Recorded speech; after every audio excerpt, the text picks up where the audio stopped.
Assalamualaikum warahmatullahi wabarakatuh. Perkenalkan, nama saya Mikael Konstantin dari kelas 101 absen 17. Pada kesempatan kali ini saya akan menjelaskan sedikit mengenai aktualisasi Pancasila dalam kehidupan sehari-hari.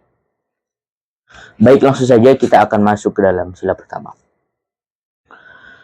Sila pertama berbunyi ketuhanan yang Maha Esa. Bagaimana kita mengaktualisasikan sila tersebut ke dalam kehidupan kita? Kita bisa melakukan yang pertama, yaitu satu, rajin beribadah sesuai keyakinan masing-masing. Jadi kita harus rajin beribadah sesuai dengan keyakinan kita masing-masing. Seperti contoh dalam agama Islam kita sholat 5 waktu setiap hari. Dalam agama Kristen kita harus rajin ke gereja setiap hari Minggu. Lalu kedua, kita bisa tidak memaksakan agama kepada orang lain. Jadi agama kita itu tidak boleh kita paksakan kepada orang lain. Seperti itu contohnya. Bahkan dalam Islam sendiri disebutkan bahwa untukmu agamamu, untukku agamaku. Jadi kita tidak boleh bahkan memaksakan agama kita kepada orang lain, apapun agamanya itu. Lalu yang ketiga, kita harus saling menghargai antar perbedaan keyakinan. Jadi jika kita memiliki teman yang berbeda keyakinan dengan kita tidak boleh menjudge istilahnya, atau tidak boleh membuli karena dia, teman kita, berbeda keyakinan dengan kita. Lalu sila kedua, yaitu adalah kemanusiaan yang adil dan beradab. Kita bisa mengaktualisasikan sila tersebut dalam kehidupan sehari-hari, seperti mungkin kita bisa menolong teman yang sedang kesulitan tanpa berpilih-pilih, jadi tanpa membedakan dia berdasarkan fisik. Mungkin karena fisiknya kurang, kita tidak mau membantu dia padahal dia sedang kesusahan. Nah, itu tidak boleh. Lalu tidak membuli di sekolah, apapun alasan pembuliannya kita tidak diperbolehkan. Bahkan jika konteksnya bercanda sekalipun, kita tidak tahu objek yang sedang kita bully, anak yang sedang kita bully itu baper, atau istilahnya itu atau sederhananya itu kita nggak tahu dia itu sakit hati. Nah, kita tidak tahu apakah dia tersinggung atau tidak. Lalu yang ketiga, kita bisa ikut kegiatan sosial seperti kerja bakti di lingkungan rumah atau lainnya yang seperti itu.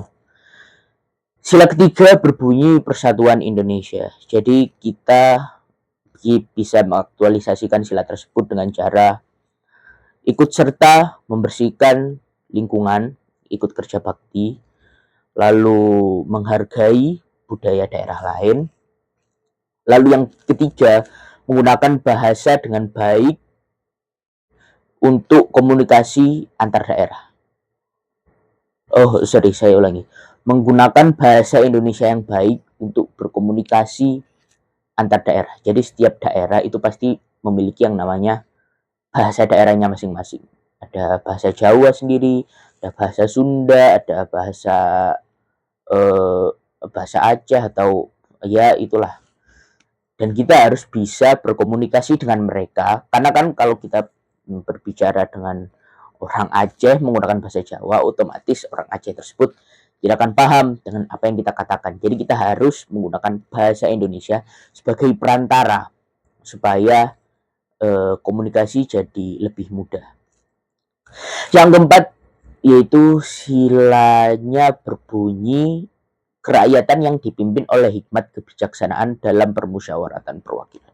Kita bisa mengaktualisasikannya dalam bentuk aktif bermusyawarah di dalam kelas atau di organisasi, seperti mungkin kita ikut OSIS atau semacamnya. Lalu yang kedua, kita bisa melakukannya dengan menghargai pendapat orang lain yang memiliki eh, pandangan berbeda dengan kita. Jadi kalau orang lain memiliki suatu pendapat yang bertentangan dengan pendapat kita, ya sudah, kita hargai saja mereka.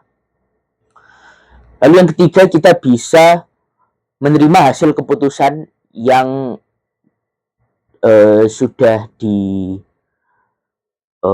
musyawarahkan dengan lapang dada. Jadi misal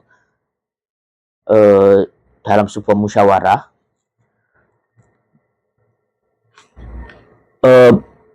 hasil keputusan dari apa yang kita musyawarahkan tersebut berbeda dengan pendapat kita. Nah, kita harus menerimanya dengan lapang dada sesuai dengan sila keempat. Lalu yang kelima, silanya berbunyi keadilan sosial bagi seluruh rakyat Indonesia. Kita bisa melakukannya dalam bentuk tidak pilih kasih dalam berteman, membagi tugas piket secara adil supaya setiap siswa memiliki perannya dalam membersihkan kelas. Lalu yang terakhir, membantu teman yang kurang mampu tanpa merendahkannya, seperti yang sudah saya sebutkan di awal tadi. Jika ada seorang teman atau siapapun itu yang perlu bantuan, kita harus membantunya tanpa membedakan dia berdasarkan ras, agama, fisik, segala macam. Kita harus membantunya siapapun dia.